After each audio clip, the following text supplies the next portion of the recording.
El día de hoy vamos a tener una lectura que tratando de hacer un poco de homenaje a uno de los grandes teólogos del mundo contemporáneo.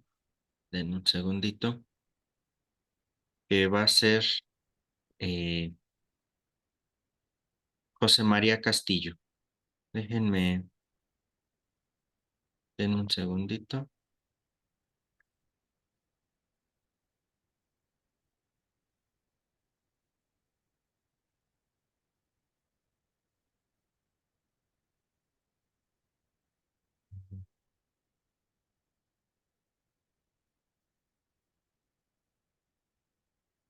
Listo.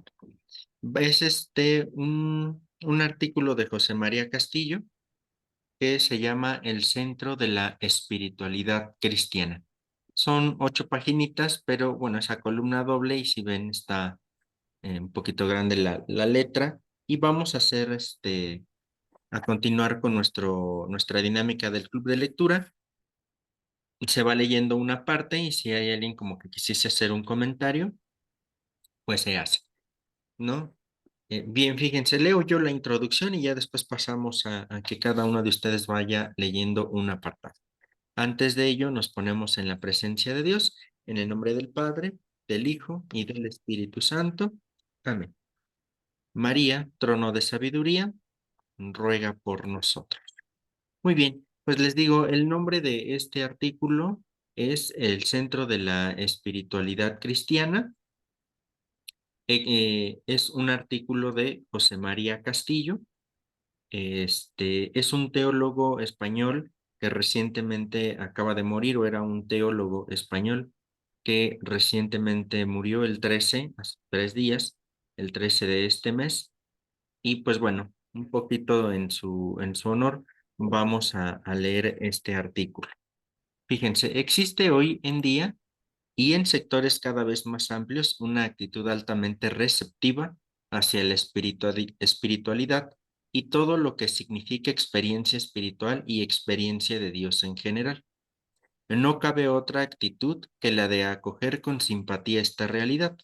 Sin embargo, resulta necesario y cada vez más insistir en aquello que es propio de la espiritualidad cristiana para evitar presentaciones desfiguradas de esta. Lo central de la espiritualidad cristiana se juega en la vida, sobre todo en la vida de los pobres y en el seguimiento de Jesús, que a veces no deja de presentar aspectos conflictivos. Todo esto se encuentra muy lejos de una espiritualidad que se contempla a sí misma y preocupada por unos criterios de perfección que no son los del Evangelio. Aquí quiero hacer una acentuación primera porque Castillo va a estar hablando mucho desde la cuestión, déjenme donde queda aquí, esta vida de los pobres, ¿no? Pero estos pobres no hay que entenderlos simplemente como los pobres a nivel académico, de académico económico, ¿no? No solo hay que entenderlos desde el aspecto económico, por supuesto que la pobreza ahí radica, es evidente, ¿no? Pero no hay que entender solamente esta vida de los pobres o esta actitud del evangelio frente a los pobres contra los pobres solamente económicos. Claro que quizá podríamos decir que son los pobres en el ámbito económico quienes de más urgencia necesitan de nuestra ayuda, ¿no? Pero bueno, aquí también, insisto, entendamos vida de los pobres en el sentido amplio del pobre, de todo el que necesita algo, ¿no? Al final el pobre es el que no tiene algo. Cuando hablamos de dinero, pues el que no tiene dinero, o a nivel económico, el que no tiene dinero, ¿no? Pero entendamos esto un poco de los necesitados, ¿no? Y necesitados en un sentido amplio. Bueno, este artículo está escrito primero en una revista Didascalía, del 2003 es el artículo, ¿no? Entonces, es interesante también que se vea aquí que el centro de la espiritualidad cristiana se juega en la vida. Pues esto es fundamental entenderlo, porque a veces nosotros entendemos la espiritualidad quizá únicamente entendiéndola como estar delante del Santísimo, estar haciendo oración. por supuesto que es parte de, ¿sale? Pero la espiritualidad no es solamente estar delante del Señor. Por supuesto que va a ser la expresión como más traslúcida, ¿no? Es decir, estar orando, ya sea delante, como ahora digo, del Santísimo mismo, o en casa, o en algún otro lugar, ¿no? Pero que esa espiritualidad va o se ve concretada en la vida diaria. Fíjense entonces, espiritualidad es la forma en cómo nos dejamos guiar por el Espíritu. Esa es la espiritualidad, la forma en cómo nos dejamos guiar por el Espíritu. Por tanto, les decía yo hace un momento, el ser cristiano es no una creencia y ya, sino todo un estilo de vida.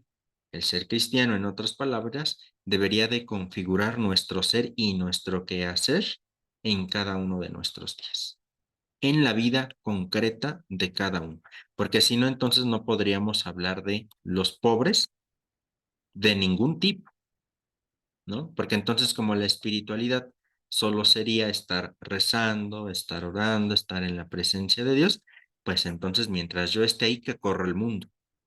¿Me explico? ¿No? Entonces, tiene que ir acompañada en este sentido. Y bueno, eso nada más un poquito a manera de introducción para poder entrarle o entender un poquito más a José María Castillo, ¿no? Desde dónde está abordando su pensar. Bueno, entonces, un contraste que hace pensar. ¿Quién puede comenzar a leer, por favor?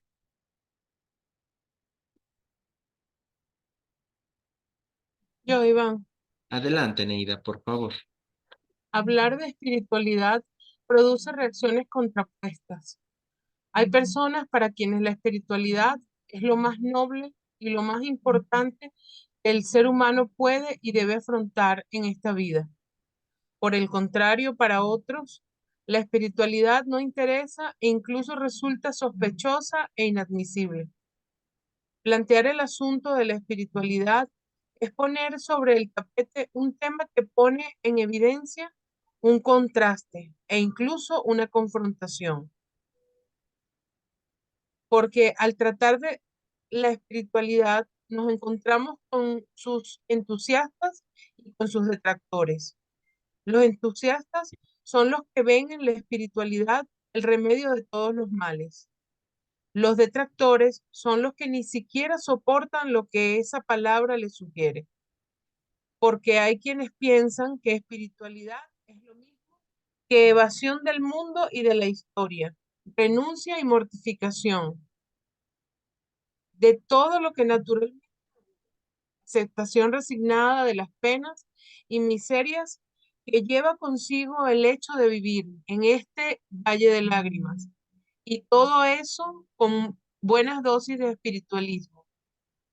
Ahora bien, esta confrontación indica, en primer lugar, que la espiritualidad es algo muy serio y profundo, porque un tema que produce reacciones tan opuestas y tan fuertes seguramente remueve en muchas personas experiencias conscientes o no, en las que cada cual percibe que se juega mucho en su vida.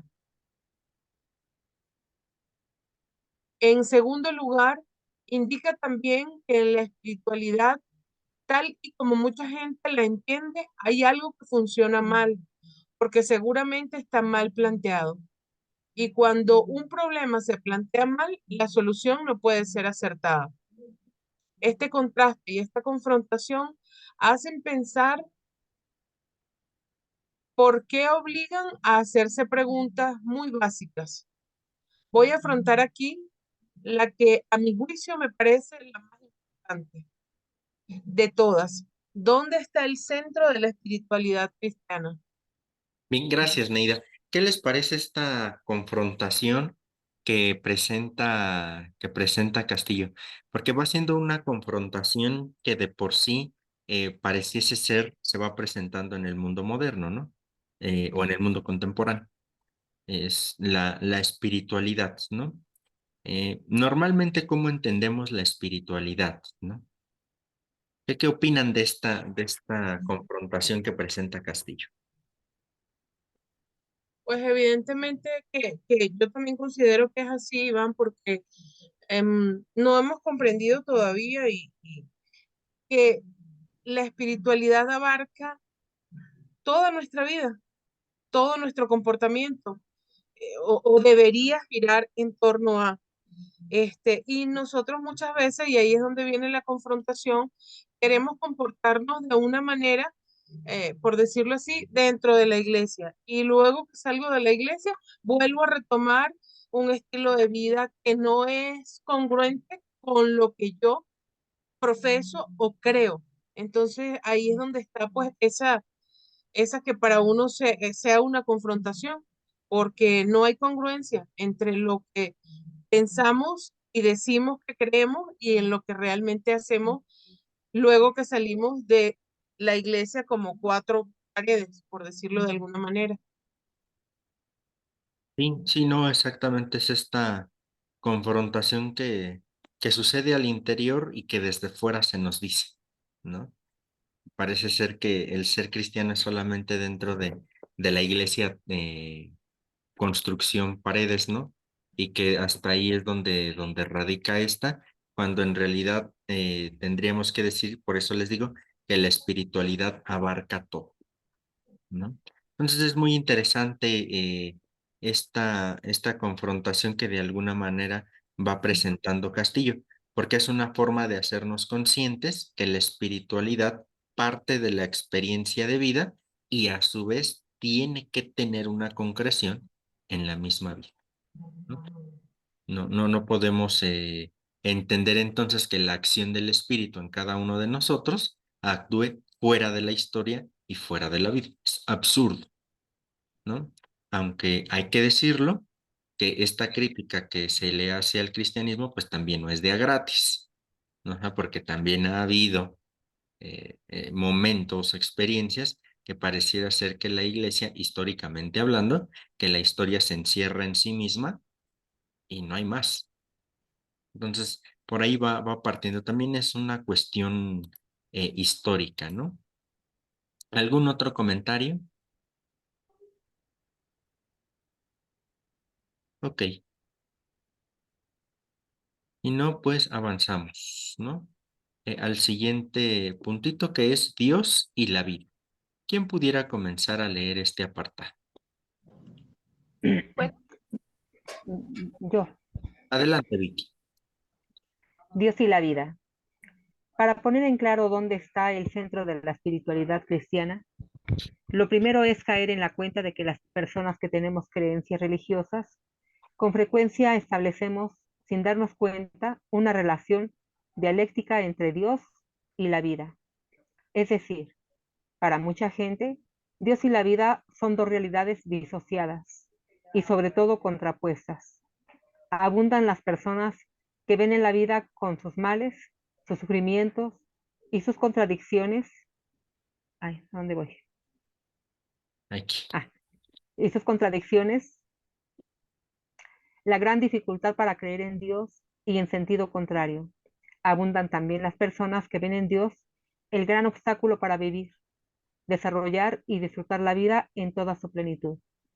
Es decir, por una parte, la vida en este valle de lágrimas representa nada menos que el problema del mal, el obstáculo insalvable para aceptar que existe un Dios infinitamente bueno y poderoso, pero por otra parte, ese Dios que nos manda y nos prohíbe, nos amenaza y nos castiga, se traduce y se concreta en el problema de la religión, que a mucha gente se le hace intolerable, por la idea de que para acercarse a Dios hay que sacrificar el entendimiento aceptando dogmas que no se entienden, sacrificar la voluntad, sometiéndose a mandatos que resultan costosos y vencer lo más posible en todo lo que nos gusta, porque así nos parece, porque así nos parecemos más a Cristo y que con su dolor, pasión y muerte nos dijo cómo hay que ir por cada lado. Con su dolor, pasión y muerte nos dijo cómo hay que ir por la vida. El hecho es que nuestra manera de presentar a Dios por una parte, y en nuestro modo de entender la vida, por otra, hemos acabado por hacer de Dios y de la vida dos magnitudes enfrentadas, porque para creer en Dios no hay más remedio que pensar la vida como en realidad no es, y para vivir la vida con todas sus posibilidades y sus gozos, hay que prescindir del Dios que nos han enseñado tantas veces. Desde el momento en que mucha gente ve y vive así estas cosas, la religión y la vida entran en conflicto, porque la religión complica la vida a la gente que toma en serio las creencias religiosas y la vida con sus dinamismos y sus derechos y sus instintos más básicos. Es vista por los responsables de la religión como un peligro para los intereses de la institución religiosa. No se trata de un problema artificial, sino de experiencias y situaciones que han pasado y siguen pasando. Ahora el Papa anda pidiendo perdón por las agresiones que la Iglesia ha cometido contra la vida en tiempos pasados. Seguramente dentro de algunos años, el Papa en turno, ya me perdí, el Papa, perdón, se mueve la pantalla y se me va la... Seguramente dentro de algunos años, el Papa de turno pedirá perdón por las agresiones que la Iglesia estará cometiendo ahora contra la vida. Antiguamente la religión quemaba a sus enemigos. Ahora no los quema, pero los culpabiliza hasta conseguir que se sientan como seres miserables que tan solo merecen la eterna condenación. Todos sabemos las consecuencias que históricamente ha tenido esta confrontación entre Dios y la vida de los seres humanos, desde las religiones cuyo acto central es el sacrificio de un ser viviente, con frecuencia humano, hasta la representación de los instintos de la vida, como la necesidad de amar a los dinamismos de la sexualidad, que la religión ha satanizado en el nombre de Dios, que nos hizo con esa necesidad y con esos dinamismos. De ahí que cada día más las personas que no entienden ese montaje ideológico e institucional que acaba por entrar en contradicción con lo que todo ser humano más desea y necesita, vivir con seguridad, con dignidad, respeto en sus derechos, aceptando, aceptando con sus diferencias con la posibilidad real y concreta de gozar de la vida, mientras las religiones no se aclaren sobre estas cuestiones tan básicas y fundamentales, vivirán en la constante contradicción de ser representantes de Dios y al mismo tiempo agresores de la obra fundamental de Dios, que es la vida. Es verdad que al llegar a este punto las religiones suelen echar mano del pecado, como la perversión de los seres humanos hemos hecho de la vida, pero el problema entonces está en saber qué es pecado. Consiste en todo lo que sea ¿qué es pecado?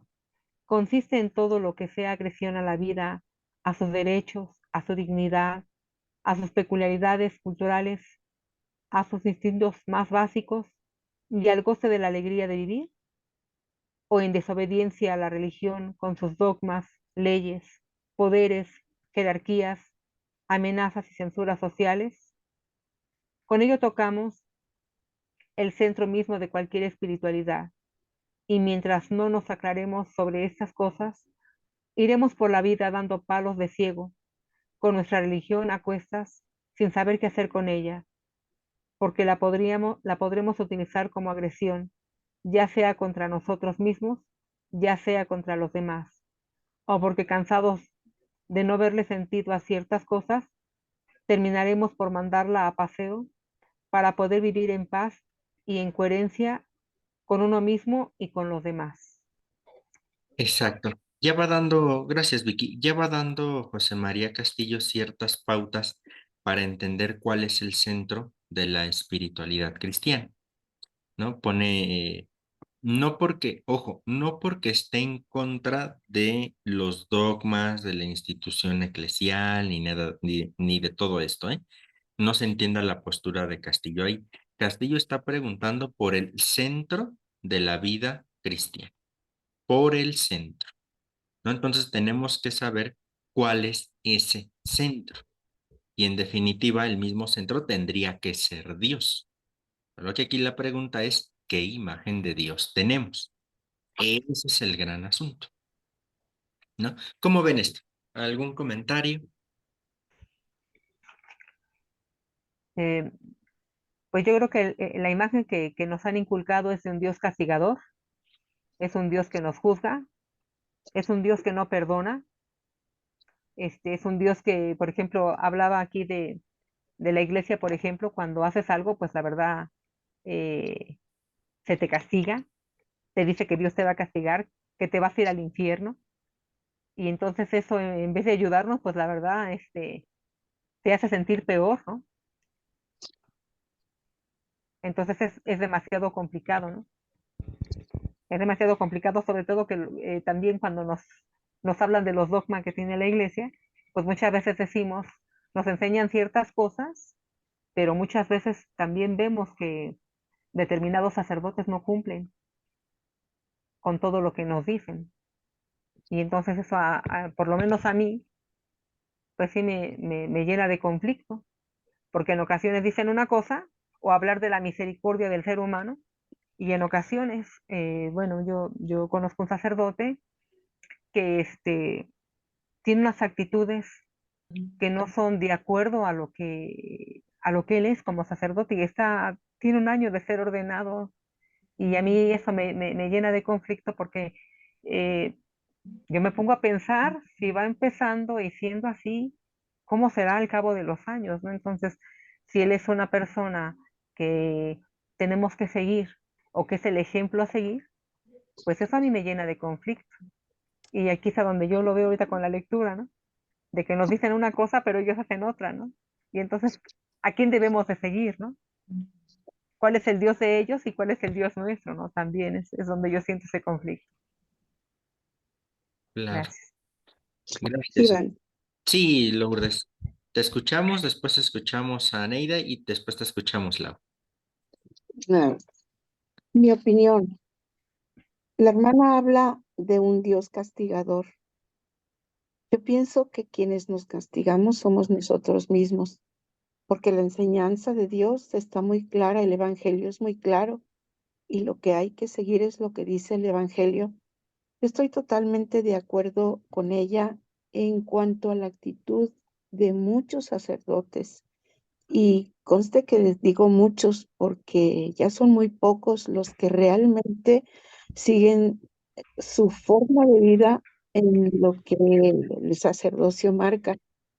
Pero yo pienso que si aprendemos el Evangelio, si nos centramos en esa enseñanza, pues tendríamos que seguir lo que el Evangelio marca y no la actitud o la conducta de los sacerdotes. Finalmente, los sacerdotes son seres humanos también, como cada uno de nosotros. No podemos dejar de verlos como lo que son, consagrados para traernos, para llevarnos a la presencia de Jesús, que es la misión más importante que tienen ellos como consagrados.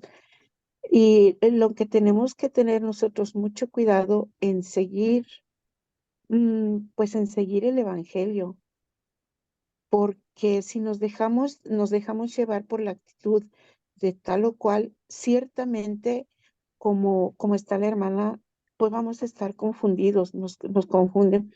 A mí me ha pasado mucho y he tenido muchos conflictos precisamente por ello, pero pues tenemos que llegar finalmente a aterrizar en que, pues en que no tenemos que seguirlos a ellos como personas, como seres humanos, sino como representantes de Jesús y pues seguir la enseñanza del Evangelio, no conflictuarnos con las actitudes, porque entonces sí entramos en un verdadero conflicto y entonces decimos, pues ¿a quién le hacemos caso? ¿Al Dios bueno?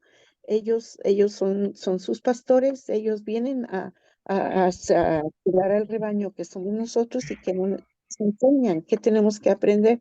Entonces sí, como nos desubican y pues no sabemos qué hacer. Yo creo que en nosotros está pues buscar ese punto donde ubicarnos para precisamente no entrar en conflicto. Gracias, gracias, Mari. Neida, ¿te escuchamos? Sí, bueno, para mí este punto es fascinante, ¿no? Porque primero tenemos que entender y reconocer en nosotros quién es Dios, qué imagen tenemos de Dios, cuál es la imagen que nosotros prevalece y proyecta a Dios, porque en función a eso, pues nosotros nos vamos a guiar. Y para mí, cuando nosotros cristianos hablamos de un Dios que castiga, a mí me parece eso tan descabellado, ¿no? Porque yo digo, es que dejas de ver al Dios amor, al Dios que te ama profundamente, o yo hablo de eso, que es lo que yo he conocido de Dios, que es el Dios que ha sido y ha estado conmigo en todos los momentos y los instantes de mi vida, buenos, malos, alegres, y Él ha estado ahí. Ese es el Dios que yo conozco. Entonces no puedo verlo como ese Dios que castiga, porque inclusive en los momentos en que no he hecho las cosas correctamente, siempre ha estado ahí para abrazarme, para perdonarme y para decirme aquí estoy. Entonces yo no lo puedo ver de otra manera, ¿no? Y entonces yo digo que ahí radican muchas cosas, porque tenemos una imagen y sí, ciertamente, no, Dios te va a juzgar y lo repetimos mil veces, pero yo digo que es más repetir como lorito que vivenciarlo, que entenderlo en nuestra cabeza, que hacernos la pregunta a cada uno de nosotros, ¿cómo es el Dios en el que tú crees? ¿Cómo es? ¿Qué imagen tú tienes de Dios? ¿No? Entonces, eso para mí es fundamental. Y lo otro que me llama también la atención es, y me hace yo siempre en mi cabeza, ¿no? Haciéndome preguntas, y me hace preguntarme, no me voy más a la parte de los sacerdotes, que es evidente también, eso pasa, pero yo me hago la pregunta a mí, yo realmente muestro al Dios con mis actos diarios, en lo que haga a cada instante, muestro a ese Dios amoroso en el que yo creo, por ejemplo, yo con mis actos, muestro a ese Dios que está ahí, que es misericordioso, porque en definitiva, pues si yo creo en él, si yo lo sigo, si yo quiero imitarlo, pues yo me tengo que comportar de esa manera, ¿no? Entonces, eso también me hace mucho reflexionar, Iván. Muchas gracias, Neida. Lau, y ahorita vamos como retomando, ¿no? Los comentarios muy interesantes. Vale, buenas noches. Bueno, creo que aquí, de acuerdo a lo que yo entendí en la lectura, creo que hay dos posiciones y yo lo puedo ver mucho, ¿no? Yo soy alguien que, pues, si bien sabes, Iván, yo convivo tanto con gente de la iglesia como con gente atea, como con gente que esté en el intermedio. Y realmente estas dos posiciones, o incluso tres, porque se puede llegar a prestar a tres, pues son bastante, se podría decir contradictorias desde cierto punto, ya que siempre del lado de, pues, de los ateos, ¿no? Decirnos, es muy común que nos juzguen porque dicen, es que tú crees en esto, tú vas a la iglesia y no estás actuando como tal, ¿no? Y muchas veces es cierto, a veces nosotros no actuamos como tal, pero muchas veces sí actuamos como tal, pero de repente llegamos a tener errores y eso es común porque todos somos humanos. Ahora, de parte de nosotros, para la gente que pues puede ser atea, protestante y demás, pues muchas veces también somos mucho de juzgarlos y de decir, bueno, no, es que es mala persona porque no creen esto, pero no estamos viendo que realmente son personas y que son humanos y que también tienen fallas y también tienen su lado bueno, ¿no? Al igual que nosotros, ya seas creyente o no, A final de cuentas, todos erramos y todos somos buenos. También tenemos ese pedazo de bondad y también ese pedacito en el que todos nos equivocamos, todos erramos, todos, a final de cuentas, a pesar de que son dos posiciones, es lo mismo. Considero yo que es lo mismo, ¿verdad? En cuestión de que decimos, bueno, en la iglesia tenemos leyes, tenemos formas de vivir y demás. En la vida humana, en la sociedad, a final de cuentas, por eso existe la ética, la moral, que a final de cuentas yo considero que es casi lo mismo, porque es un balance de las cosas. Pero como lo digo, muy independiente de en qué posición estemos, todos nos equivocamos y todos tenemos bondad. Eh, Eso es lo que yo quería comentar sobre el tema. Gracias, Lau, gracias. Hermana Soledad, alcancé a ver tu manita levantada. Sí, hermano Iván, en esta lectura que acabamos de escuchar, nos presenta un Dios del Antiguo Testamento y un Dios, pues no del presente, sino de toda la vida, de nuestra vida. Yo no considero, por supuesto que no considero a un Dios castigador y todo. Yo pretendo confesar a un Dios, es decir, que mi vida sea congruente, que lo que yo haga y diga sea lo mismo que lo que estoy proyectando hacia los demás. Es lo que procuro. Claro que soy débil y también en muchas ocasiones fallo, pero hay que reconocerlo y confesarlo y ya procurar no volver a cometerlo.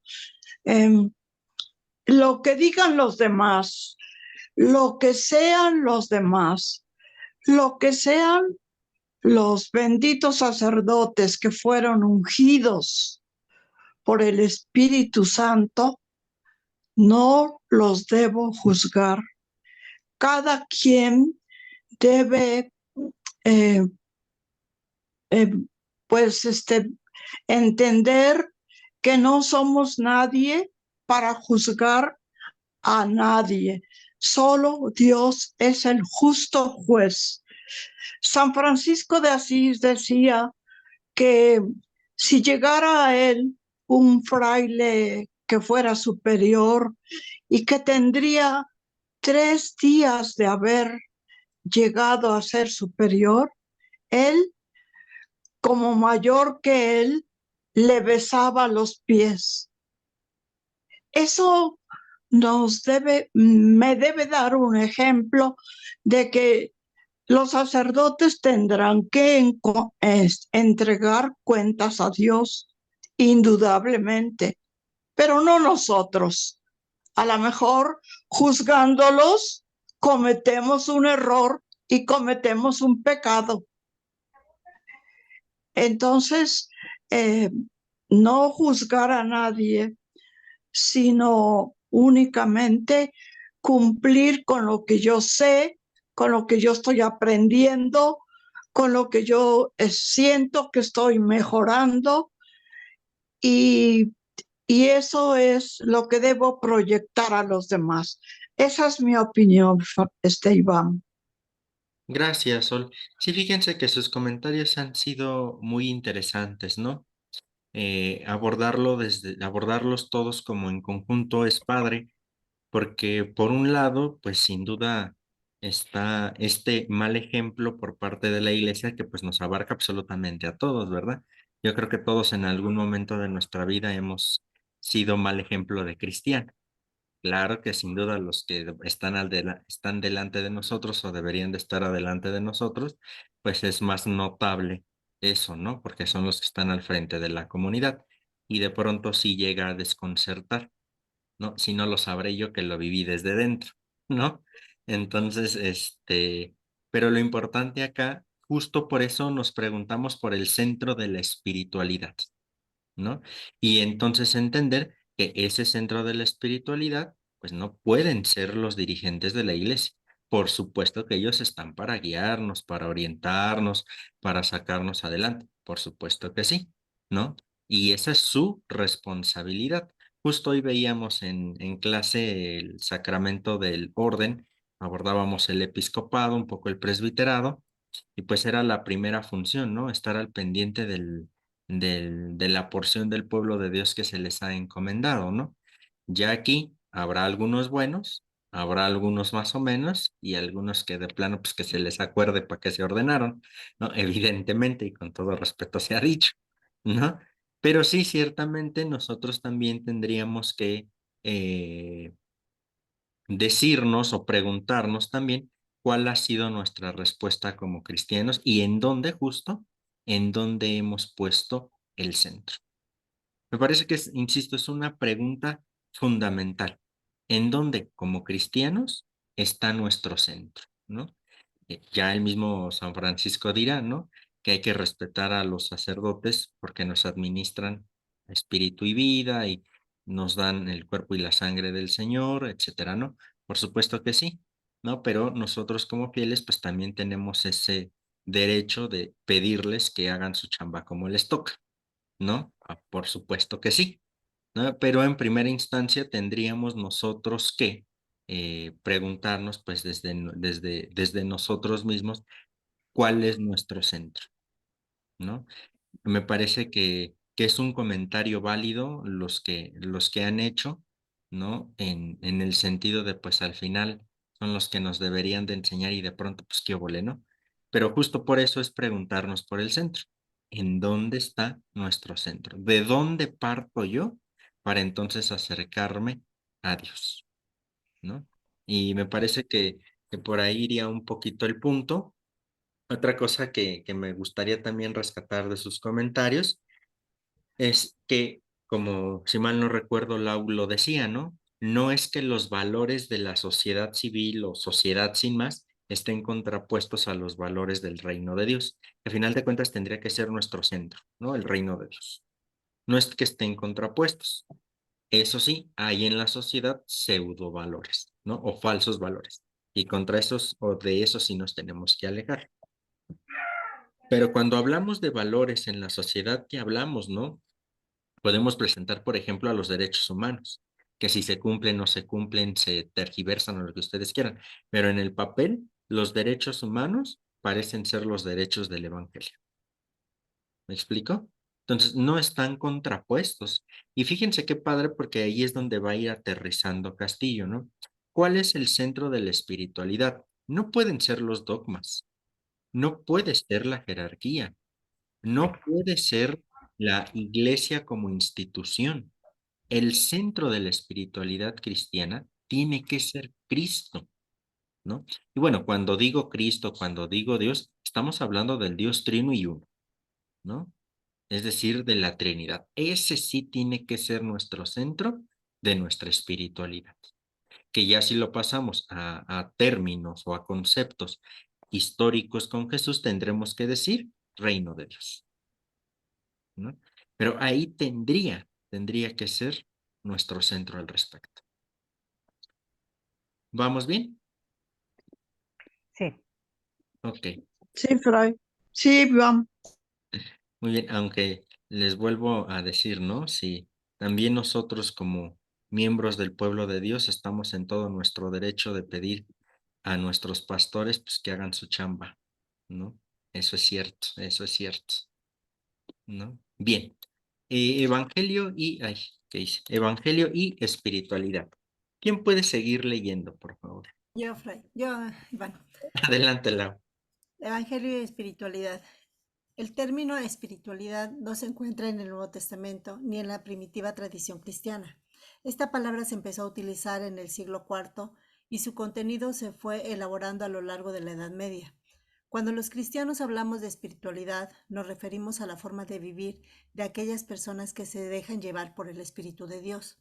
Según los evangelios, el Espíritu se comunicó a Jesús en el bautismo. El relato de Lucas indica cómo y de qué manera Jesús se dejó llevar por el Espíritu de Dios, es decir, en qué consistió la espiritualidad de Jesús. El texto es bien conocido. Jesús volvió a Galilea por la fuerza del Espíritu, y enseguida se dice que Jesús leyó el texto del profeta Isaías.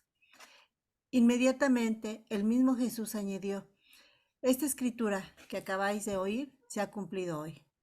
Jesús se dejó llevar por el Espíritu del Señor para aliviar el sufrimiento humano. A eso impulsó al Espíritu a Jesús a dar la buena noticia a los pobres, la vista a los ciegos, la libertad a los cautivos y oprimidos.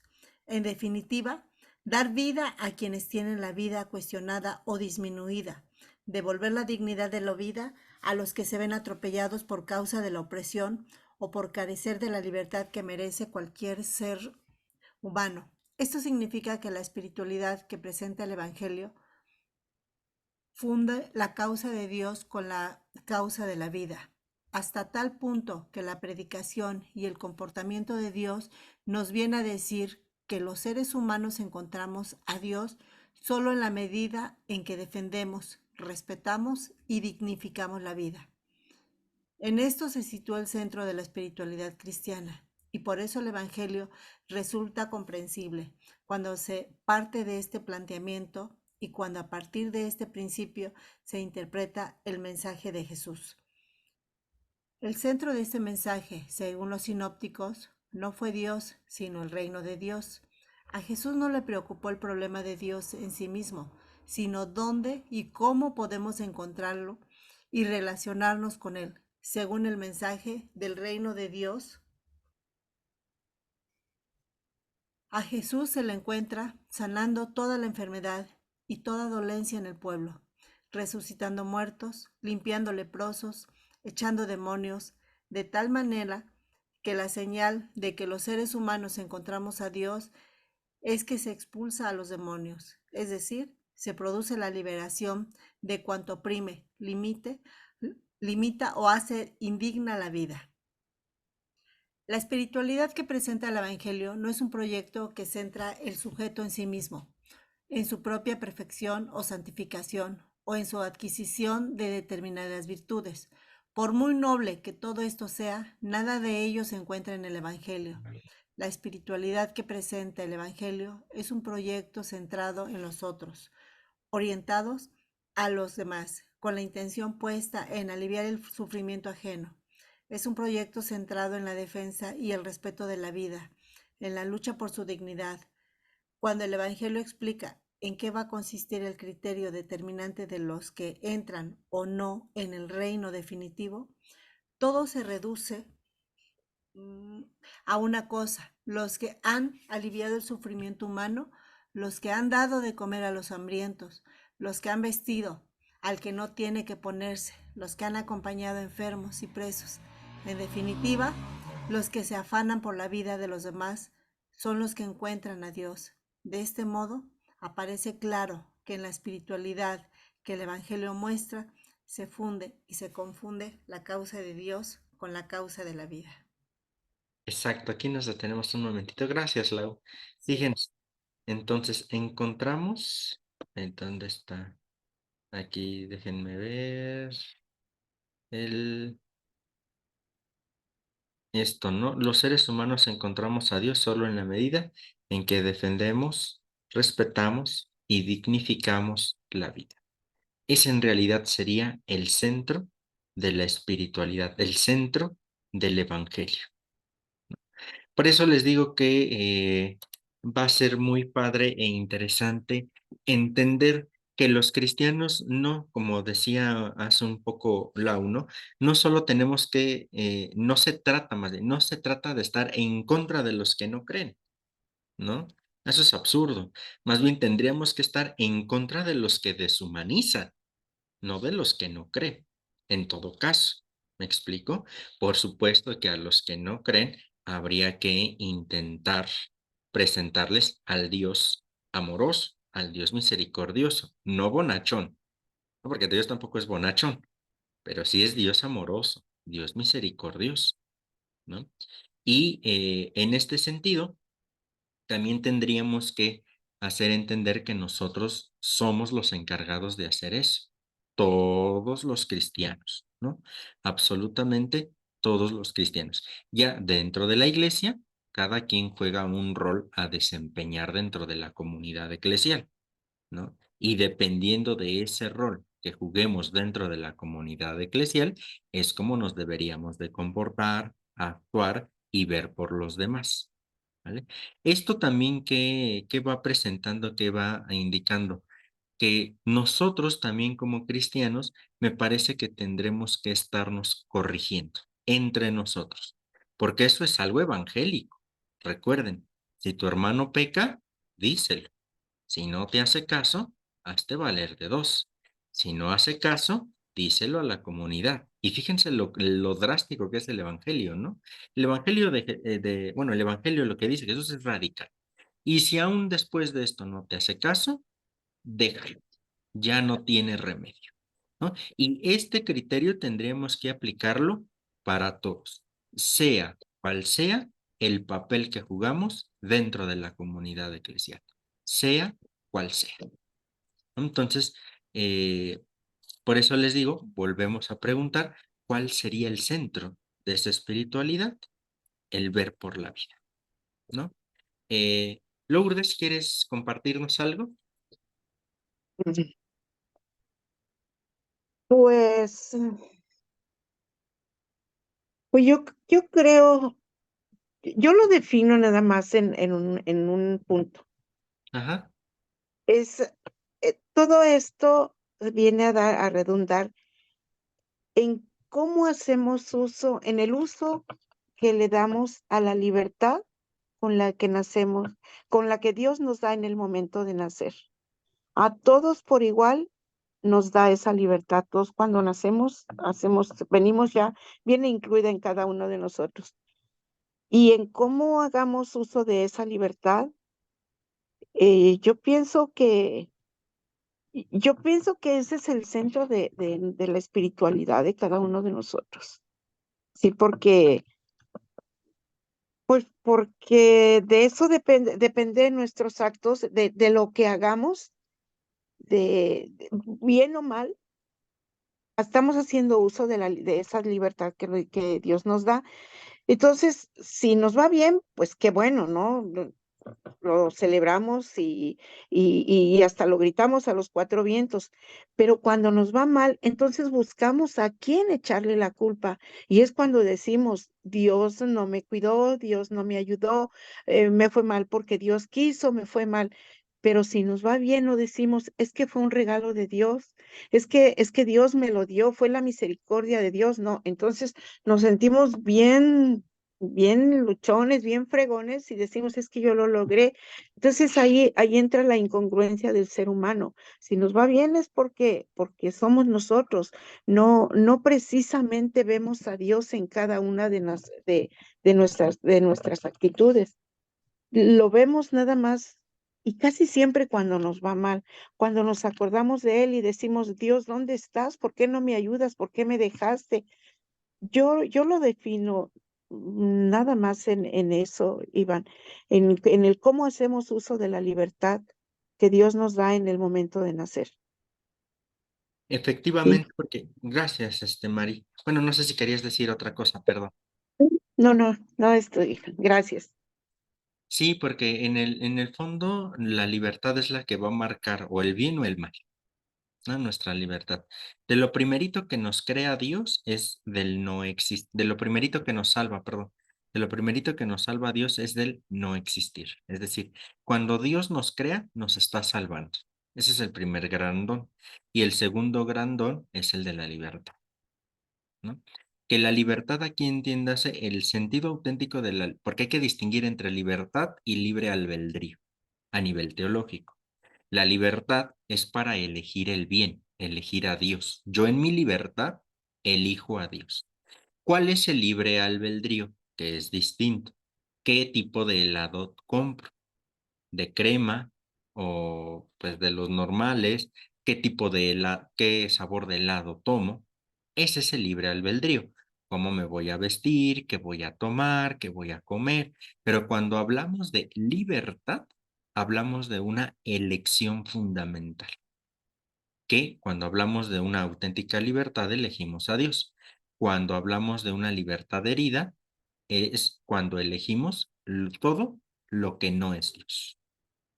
¿Vale? Entonces, de ahí definitivamente radica la bondad o la maldad en el mundo, ¿no? De esto.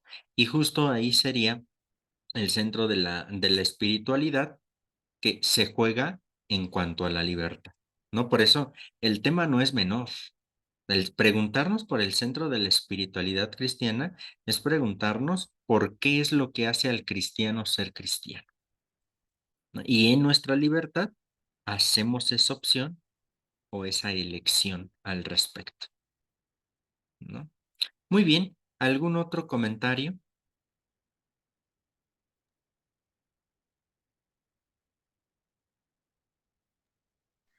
Yo, profe. Sí, adelante, Erika. Entonces, los que, por ejemplo, se van a otra religión, ellos decidieron hacer ese libre albedrío. Ajá, ellos No. en el libre albedrío optan por elegir otra profesión religiosa. Ojo que aquí nosotros, en otras ocasiones me parece, he insistido, hay que distinguir entre otras religiones y sectas, ¿no? Hablamos de religiones, hablamos de la cristiana católica, de la cristiana luterana, de la cristiana calvinista, de la cristiana anglicana, ¿me explico? Del judaísmo, del islam, no sé, pero de estas religiones históricas, es decir, de las que ya tienen un montón de tiempo, ¿sale? Pero cuando nosotros hablamos de sectas, estamos hablando, y con todo respeto se ha dicho, para los testigos de Jehová, para los santos del último siglo, para los mormones, ahora la famosísima Nueva Era, ¿no? Es decir, ahí hay una situación diferente, porque cuando hablamos de religiones son personas serias con las cuales tú como persona seria de religión te puedes poner a platicar con ellas seriamente, ¿no? ¿Por qué? Porque como tenemos una dirección tal cual, entonces hay puntos en contacto, ¿no?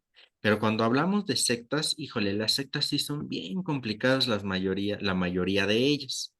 Dicho sea de paso, también hay cristianos católicos más sectarios que católicos, ¿no? Que se meten mucho, y también lo digo con respeto, que muchos se meten más en esta actitud como de defensa apologética de la fe. La está bien defender la fe, por supuesto que sí, pero ¿con quién te pones a defender tu fe y bajo qué criterios te pones a defender tu fe? ¿Me explico? Entonces, por ahí podría radicar, porque incluso Erika, el mismo Concilio Vaticano II, dice que todo hombre en su libertad, puede decidir qué profesión religiosa opta, siempre y cuando esa opción de profesión religiosa la haga conscientemente y con todas las consecuencias que de ahí se van a derivar. ¿Sale? Pero hablamos, ojo, de religión, es decir, de religión histórica, no de sectas, insisto, las sectas es otra cosa. Y el mismo Concilio Vaticano dice, quienes profesen otra religión, pero estén acordes a lo básico del cristianismo, que es lo que estamos viendo ahora, que es el reino de Dios, dígase como se diga en la otra religión, van a poder obtener salvación, ¿no? ¿Por qué? Porque vuelvo al punto. El centro de esto no son ni siquiera los dogmas, aunque son fundamentales los dogmas para entendernos a nosotros, identificarnos a nosotros y profesar una fe concreta. ¿Me explico? Pero el centro último es Dios mismo, Dios trino y uno, que nosotros intentamos exponer bajo fórmulas concretas que llamamos dogmas. Pero se fijan, los dogmas son el segundo momento de esta realidad Dios. Con esto tampoco se me entienda que quiero tirar a la basura los dogmas, ¿no? Los dogmas son, insisto, importantes porque es lo que nos identifica, lo que nos da unidad, lo que hace que entendamos de una manera determinada a Dios. Pero estamos aquí hablando de lo fundamental, ¿sale? Y ese es Dios trino y uno. Y entonces, bueno, ya cuando se decide abrazar otra religión histórica, no secta, otra religión histórica, habría que ver si esta religión histórica tiene en el centro, dígase como se diga, la plenitud del hombre en esa religión, incluso los no creyentes, ¿no? Entonces, no sé si respondo un poquito a tu pregunta, Erika. Sí, sí, todo muy claro, muchas gracias. Perfecto, con mucho gusto. ¿Algún otro comentario al respecto? Bien, ya nos dieron las 10. Yo creo que pudiéramos dejar nuestra sesión hasta aquí. Ya tienen el material. Si les parece, leemos el resto del material para dentro de 8 días y pudiéramos llegar y comentar, ¿no? Y podríamos ir ya avanzando también en nuestro club de lectura para que con tranquilidad puedan ir haciendo anotaciones. Se fijan, esta perspectiva es más interesante porque los comentarios como que van saliendo más prontamente, ¿no? Al respecto. Entonces, muchas gracias. No sé si tengan algún otro comentario. Correcto. Pues si no, entonces vamos dejando nuestra sesión aquí. Nos veríamos igual dentro de 8 días a las 9 de la noche para continuar con esta reflexión. Ok.